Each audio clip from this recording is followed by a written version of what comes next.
네, 안녕하세요. 모신부입니다. 모철래 신부입니다.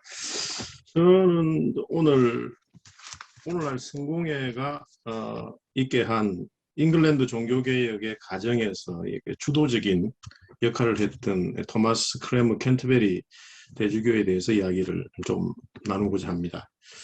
이야기 순서는 토마스 크레머의 간략한 이력과 그가 활동했던 당시의 시대 상황을 말씀드리고, 이어서 토마스 크레머가 추진했던 몇몇의 주요 교회의 개혁 작업들에 대해서 말씀드리고자 합니다. 잉글랜드의 어느 신학자가 말했던 것처럼 잉글랜드 종교 개혁은 크게 세 단계로 진행되었다고 볼 수 있는데요. 첫 번째 단계는 잉글랜드가 로마에서 분리된 헨리 8세의 통치 시기이고, 두 번째 단계는 헨리 8세의 아들 에드워드 6세의 통치 시기로 잉글랜드 교회의 전례와 교회의 개혁이 신속하고도 광범위하게 이루어졌던 시기입니다. 그리고 마지막으로는 세 번째 시기는 잉글랜드의 종교 개혁이 막을 내렸다고 볼 수 있는 헨리 8세의 딸이자 에드워드 6세의 이복 누이였던 엘리자베스 1세의 통치 시기입니다. 토마스 크랜머는 잉글랜드 종교 개혁의 두 단계, 곧 이제 헨리 8세와 에드워드 6세의 치세 동안에 캔터베리 대주교로서 잉글랜드의 종교 개혁을 이끌면서 잉글랜드 교회의 초석을 놓은 인물이라고 할 수가 있겠습니다.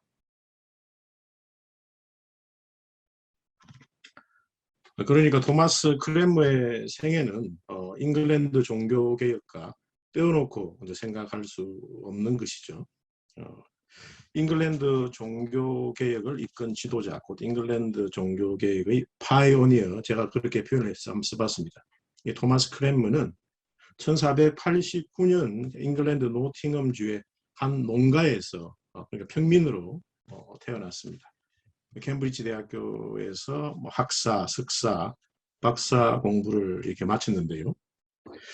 그의 초기에 신학적 입장에 대해서는 거의 이제 알려진 것이 많지 않습니다.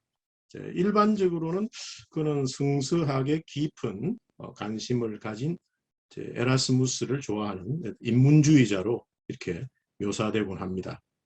한 연구에 따르면 토마스 크랜머는 처음에는 루트에 대해서 큰 반감을 가졌다고 합니다. 반면에 에라스무스에 대해서는 큰 호감을 가졌다고 이렇게 전해집니다. 캠브리지 대학교에서 학자 생활을 하고 있던 토마스 크랜머는 당시 이제 잉글랜드에서 유럽 각지로 파견하는 외교 사절의 수행원으로 선발되면서 외교 사절의 임무와 학자로서 역할을 동시에 또 하게 됩니다. 이러한 외교 사절로서의 활동은 토마스 크랜머에게 신학적인 입장의 변화를 가져다주는 계기가 되었는데요. 즉 독일에서 외교사절 대사직을 수행하고 있던 중에 루트파 신학자의 조카딸하고 이렇게 결혼을 하게 됩니다. 사실은 당시 성직자로서의 이런 독신 서약을 무시하고 결혼한 것은 매우 그 당시로는 놀라운 행동이었습니다. 후세 역사가들은 이때 토마스 크랜머는 전적으로는 아니지만은 어느 정도 일부의 온건한 루트파 교리들을 수용했다고 보고 있습니다. 다시 말해서 독일에서의 그의 경험, 그리고 한 루트파 신학자 집안과의 혼인으로 토마스 크랜머는 제가 조금 전에 말씀드렸듯이 그의 초기에 신학적 입장으로 알려져 있던 루트에 대한 반감을 버리고 루트를 포함한 대륙의 종교개혁자들의 메시지에 귀를 기울이게 되는 신학적 변화를 맞이하게 됩니다. 또한 토마스 크랜머는 외교 사절로서의 활동 기간에 처음으로 헨리 8세를 만날 기회를 가지게 되는데요. 헨리 8세와의 만남이 있은 직후에 자신의 이제 운명을 바꿔놓았던 한 사건에 개입하게 됩니다. 즉 헨리 8세와 우리가 잘 아는 캐서린과의 혼인무효 소송을 논의하는 팀에 이렇게 합류하게 되었습니다. 이 팀에서 토마스 크랜머는 지금까지 그때까지 추진되었던 로마와의 법적인 해결을 포기하고, 그러니까 뭔가 이 혼인 무효 소송 문제를 계속해서 로마하고의 법적인 관계에서만 그 당시에 사람들이 풀려고 했던 것 같아요. 이제 그런 법적인 해결 방법을 포기하고 유럽 대륙의 신학자들의 의견을 구하는 것을 제안했는데, 당시 뭐 캐서린과의 혼인 무효 소송이 하루빨리 해결되기를 바랐던 헨리 8세 입장에서는 이러한 토마스 크랜머의 제2의 깊은 관심을 가지게 되었던 것이죠. 이후 헨리 8세는 토마스 크랜머를 확실하게 믿게 됩니다. 이런 유능하고 믿을 만한 신하다 이렇게 평가하면서 마침내 1533년 3월 30일에 토마스 크랜머는 캔터베리 대주교의 자리에 오르게 됩니다. 곧이어 1533년 같은 해 5월 23일 토마스 크랜머는 헨리 8세와 캐서린의 혼인 무효를 선언하고 바로 5일 뒤에 앤 볼린과의 결혼이 합법이라고 선언하기에 이릅니다.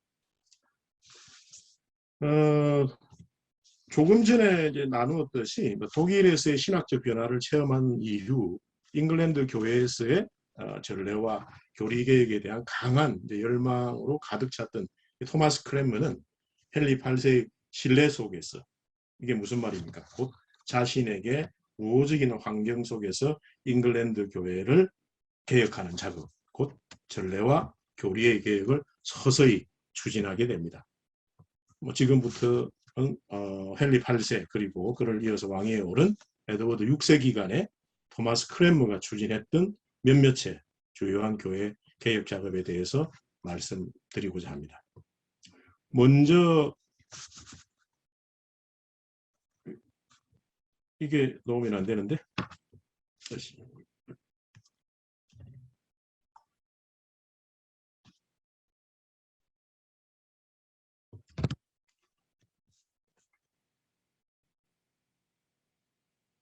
예.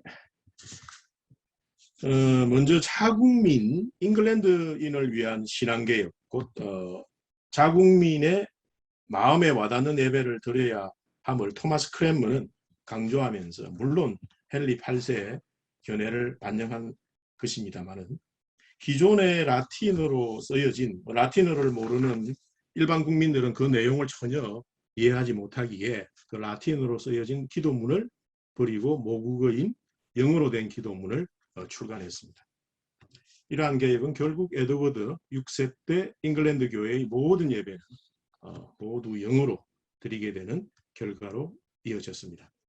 두 번째로는 에드워드 6세 통치 기간 때 토마스 크랜머는 주일에 교회에서 낭독할 수 있는 설교로 세워졌던 강론집을 출간했습니다. 이 강론집에는 12편의 설교문으로 구성되었는데, 이 강론집이 그 중에서 4편은 크랜머가 직접 집필한 설교문이었고요. 이렇듯 로마 교회와는 달리 설교를 강조하는 성공의 기풍이 바로 이때 형성이 되지 않았나 하고 역사가들은 이제 이야기하고 있습니다. 특별히 이 강론집에서 크랜머는 이제 신앙과 선행의 협력으로 규정했던 헨리 8세 시대의 다소 온건한 가톨릭적인 칭의 개념을 한층 더 나아간 개혁적인 입장에서 솔직하고도 분명하게 드러냅니다. 즉 신앙의 결과로 나타나는 선행에 관한 설교라는 주제에서 토마스 크랜머는 구원의 필수적이라고 간주될 수 있는 선행의 범위를 크게 축소시키면서 신앙의 최우선성을 강조하게 됩니다. 또한 예배에서 이렇게 영어 사용이 확산됨에 따라서 잉글랜드 교회를 위한 완전한 통일적인 예배 양식이 필요하다라고 느낀 이런 토마스 크랜머는 우리가 잘 아는 공동 기도서 제작에 착수하게 됩니다. 과거 로마 교회의 전례서에서 복잡한 요소를 제거함으로써 모든 것이 분명하고 쉽게 이해되기를 바라면서 공동기도서를 2차례 출간합니다. 특별히 그 기도서의 성찰례 교리에서 이전까지 화채스를 폐기하고 그리스도의 영적 임재, 곧 영적 임재설에 대한 자신의 입장을 표명하기도 하였습니다. 1549년에 처음 출간되고 1552년에 수정 보완된 공동기도서는 성공의 신앙 전통에서 가장 중요한 문서로서 현재까지 한국 성공회를 포함한 전 세계 성공회인들의 영성과 예배의 삶의 주요한 수단이 되어오고 있습니다.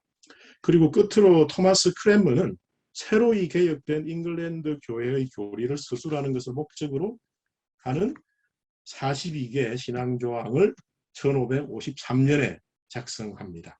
엘리자베스 1세 당시 그리고 현재 잉글랜드 교회의 공식적인 교리 진술인, 전 세계 성공의 공식적인 교리 진술은 아닙니다. 이것을 우리가 분명히 해야 될 것이 현재 잉글랜드 교회의 공식적인 교리 진술인 39개 신앙조항의 근거가 되는 42개 신앙조항은 완전한 새로운 교회법을 도입해서 중세제도를 폐지하고자 했고요.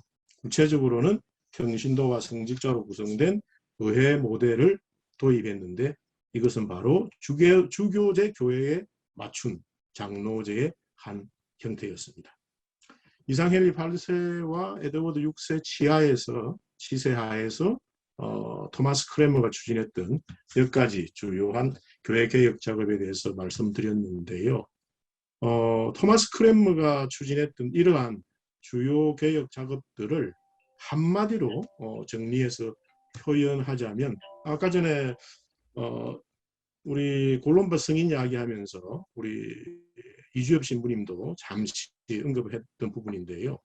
저는 토마스 크랜머의 여러 가지 주요 개혁 작업들을 이렇게 한번 표현을 할 수 있지 않나 생각을 해봅니다. 로마 교회의 전례와 교리의 잉글랜드화, 잉글랜드 지역화, 토착화 이렇게 말입니다. 즉 토마스 크랜머는 기존의 로마 교회의 전례와 교리를 잉글랜드 사람한테 맞게 잉글랜드화 또는 지역화를 시키고자 했던 것이 아니었을까 한번 생각해 봤는데요. 이런 점에서 지역화 또는 토착화는 성공의 정신의 주요 특징 또는 성공의 전례와 교리의 개혁 정신이라고도 할 수 있겠는데 이런 토마스 크랜머의 전례와 교리의 개혁 정신인 지역화 또는 토착화에 비추어 볼 때 오늘날 우리 대한성공회의 전례와 교리에서 반성할 점이 무엇인지 한번 되돌아보게 합니다. 1890년 잉글랜드에서 온 선교사 주교들에 의해 가지고 시작된 우리 한국 성공회의 전례와 교리는 얼마나 우리 토양에 맞는 지역화, 토착화를 이루어냈는지 한 번쯤 생각해 볼 만한 주제가 아닌가 봅니다. 한번 1분 안에 제가 마무리하도록 하겠습니다. 이러한 토마스 크랜머의 지칠 줄 모르는 전례와 교리의 신속하고도 강범위한 개혁 작업은 1553년 에드워드 6세의 죽음으로 멈추게 됩니다. 무슨 말인고 하니 에드워드 6세가 죽고 난 뒤 헨리 8세의 유언에 따라 가지고 자신의 이복 동생 에드워드 6세를 계승한 메리 1세가 통치하던 잉글랜드는 다시 이전에 로마 카톨릭으로 되돌아갔습니다. 이로 인해 그간의 개혁운동에 매진했던 사람들에 대한 대대적인 박해가 뒤따랐는데 여러분들도 잘 아시다시피 그때 280여 명의 개혁운동가들을 화형시키는 끔찍한 사건이 일어났습니다. 화형당한 이들 중에는 토마스 크랜머도 포함되었습니다. 토마스 크랜머는 약 3년 동안의 수감 생활에서 메리 여왕으로부터 이전의 개혁 조치를 철회하고 로마 가톨릭으로의 개종을 강요당했습니다.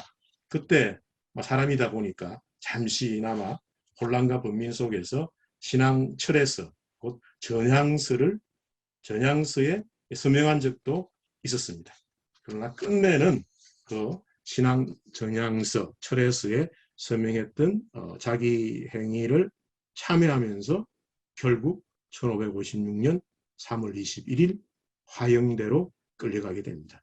이때 신앙 철회서에 서명했던 자신의 오른손을 불길에 집어넣으며 이 손이 죄를 지었소라고 하는 말을 외칩니다. 상당히 유명한 메시지죠, 그죠? 그리고 이어서 조용히 이야기합니다. 주 예수여, 나의 영혼을 받아주소서. 나는 천국이 열리고 예수님이 하느님의 오른편에 서 계신 것을 봅니다. 이렇게 말입니다. 잉글랜드 종교개혁을 이끈 지도자, 곧 잉글랜드 종교개혁의 파이오니어 토마스 크랜먼은 이렇게 로마 가톨릭의 이단자요, 잉글랜드 종교개혁의 순교자로 이 세상에서의 삶을 끝내게 됩니다. 그러나 그가 남긴 공동기도서는 한국 성공회를 포함해서 전 세계 성공회인들의 영성과 예배의 지침서로서 우리 교회의 삶 속에 지금도 살아 숨쉬고 있습니다. 이상 토마스 크랜먼에 대해서 이야기를 마치도록 하겠습니다. 감사합니다. 네, 감사합니다. 네.